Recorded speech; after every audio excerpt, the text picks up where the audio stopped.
Yesterday evening I was walking down toward Lock House 8 on the towpath, and I saw 3 deer.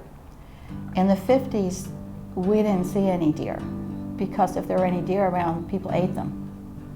And we didn't see the great blue herons and the egrets because I guess if they came along, somebody would have eaten them. So the times were really different.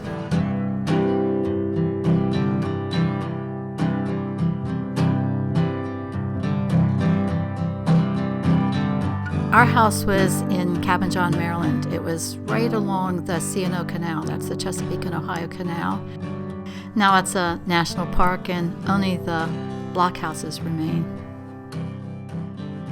The C&O Canal runs for 185 miles from Georgetown all the way up to Cumberland, Maryland. There were a series of locks that helped the mule-pulled barges be able to move uphill and downhill. Our family lived right next to Lock 8 in the 1940s and 50s.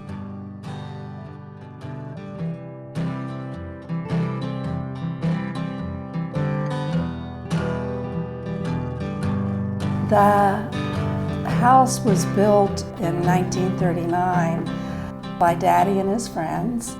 A lot of the materials came from houses that were being large, old, expensive houses that were being torn down in Georgetown. Daddy said that a lot of the material came from the Francis Scott Key house that was being torn down.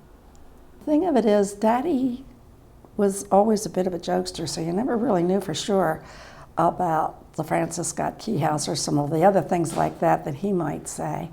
I do know that we had cherry wood floors, we had mahogany wainscoting in the living room, and we had a beautiful big fireplace, huge fireplace. Beautiful fireplace.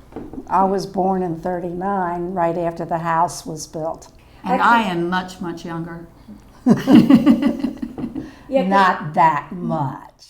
There were other houses down in that area. The Park Service didn't own the property at that time. It was owned by the B&O Railroad. Really? Yeah. Oh, didn't know that. Cabin John in those days was made, sometimes it was called Dog Patch.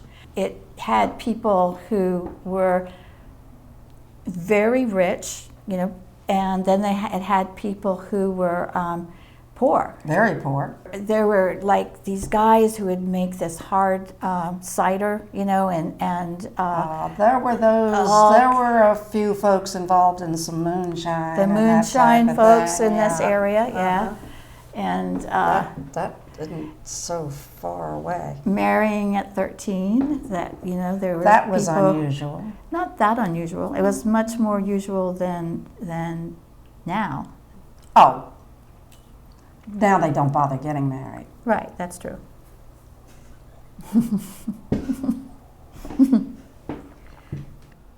I learned to swim when I was 2.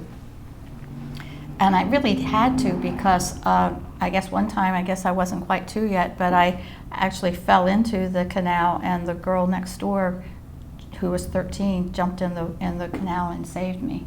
We did stop swimming in the canal. It had become very polluted. Yeah. If you would go up the canal, not very far from where our house was, there wasn't any shore or berm side on that portion.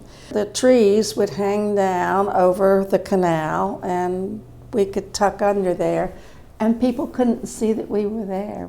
I used to like to go out there and read my comic books. There would be like just the light shining through and the comic books would be all kind of dappled with the shades of the leaves. When Christine was little, the barges were in use. Yes, they were in use up until 1942 when there was really a very, very serious flood. Interestingly enough, a flood that is not mentioned very often in the history of the canal, but it was a very serious flood. These are pictures from our childhood. That's me and Mom. Yeah. And so this is a picture of the house, I guess in the summertime, with the boat in front of it. And the trees and leaf. Yeah.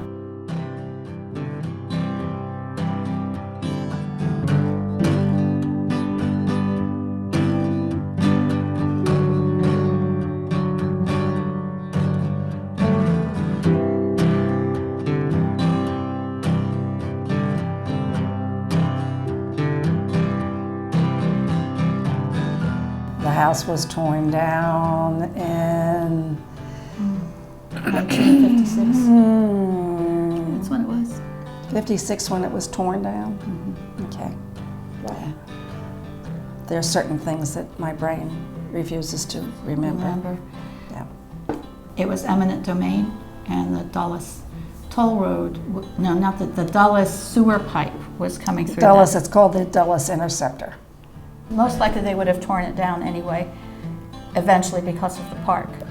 But there are places further up along the canal where people got the right to stay in their house until they died. And that didn't happen. Life estate. Yeah, that didn't happen for us.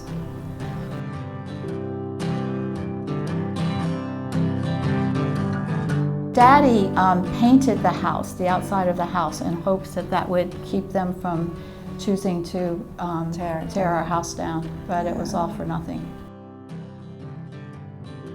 That was a really, really devastating experience for our family. It was devastating is a good word, and yeah.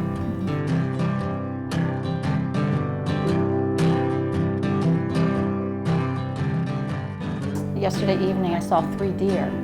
So it's really kind of exciting to see these beautiful birds and eagles and herons and the deer. I know it gets to be too many deer, but it's kind of wonderful to see all these animals that are able to be here now.